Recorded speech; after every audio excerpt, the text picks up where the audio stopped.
दुनिया मंदी की तरफ बढ़ रही है, लेकिन भारत मजबूती से खड़ा है। जी हाँ, रिजर्व बैंक ऑफ इंडिया यानी आरबीआई की ताजा रिपोर्ट में साफ तौर पर यह कहा गया है कि भले ही पूरी दुनिया में ट्रेड की टेंशन हो, नीतियों को लेकर अनिश्चितता हो और कमजोर कंजम्पशन जैसे गंभीर हालात बने हुए हों, लेकिन भारत की अर्थव्यवस्था इन चुनौतियों के बीच भी मजबूती से आगे बढ़ रही है। आज इस बिजनेस रिपोर्ट में हम आपको बताने जा रहे हैं आरबीआई की उस रिपोर्ट के बारे में जो आरबीआई की मई 2025 की बुलेटिन रिपोर्ट है, जिसमें भारत की आर्थिक स्थिति को लेकर कई पॉजिटिव संकेत मिलते दिखाई दिए हैं। लेकिन सबसे पहले समझिए कि आखिर आरबीआई के मुताबिक दुनिया में क्या चल रहा है, यानी ग्लोबल वर्ल्ड में क्या कुछ चल रहा है। आरबीआई की रिपोर्ट बताती है कि ग्लोबल इकोनॉमी कई मोर्चों पर दबाव में है। ट्रेड में तनाव बढ़ रहा है, पॉलिसीज को लेकर लगातार असमंजस बना हुआ है और लोगों का भरोसा भी कमजोर हो रहा है। वैसे आपको बता दें कि आईएमएफ ने भी अपने अप्रैल 2025 के आउटलुक में 2025 और 2026 की ग्रोथ फोरकास्ट घटा दी है।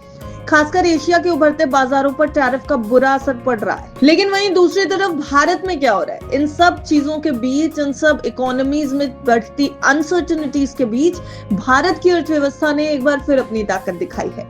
आरबीआई की रिपोर्ट के मुताबिक अप्रैल 2025 में इंडस्ट्री और सर्विस सेक्टर से जुड़े हाई फ्रीक्वेंसी डेटा में अच्छी ग्रोथ देखने को मिली। वहीं दूसरी तरफ एग्रीकल्चर सेक्टर की बात करें तो रबी की बम्पर फसल, गर्मियों की फसल के लिए बढ़ी हुई बुआई और 2025 के फेवर में आते मॉनसून का अनुमान, ये सभी संकेत बताते हैं कि ग्रामीण आय और फूड प्रोडक्शन में अच्छा सुधार होता दिखाई देगा। वहीं दूसरी तरफ आरबीआई की रिपोर्ट के मुताबिक कंज्यूमर प्राइस इंडेक्स यानी सीपीआई इन्फ्लेशन लगातार छठे महीने गिरकर जुलाई 2019 के बाद सबसे निचले स्तर पर आ गया है। खाने पीने की चीजों के दाम में गिरावट से आम आदमी को राहत मिलती दिख रही है। जीएसटी कलेक्शन का भी रिकॉर्ड बन चुका है। आरबीआई की रिपोर्ट को देखें तो अप्रैल में रिकॉर्ड जीएसटी कलेक्शन हुआ है, जो ये दिखाता है कि अर्थव्यवस्था में मांग बनी हुई है और सरकार की टैक्स व्यवस्था बेहतर हो रही है। हालांकि रिपोर्ट में ऑटोमोबाइल सेक्टर की मिलीजुली तस्वीर देखने को मिलेगी, जहां पर होलसेल बिक्री 13.3% गिर गई है। वहीं ट्रैक्टर की बिक्री में अच्छी ग्रोथ दिखाई दे रही है। Vehicle registration